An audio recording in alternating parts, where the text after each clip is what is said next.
आसपास की दुनिया किन नियमों पर चलती है, किसके कहने पर ये पृथ्वी घूमती रहती है।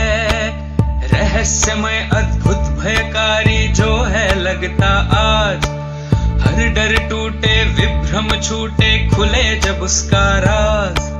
सूझबूझ से सब प्रश्नों के उत्तर हो साकार, जो है जैसा वैसा क्यों है इस पर करो विचार, जो है जैसा वैसा क्यों है इस पर करो विचार।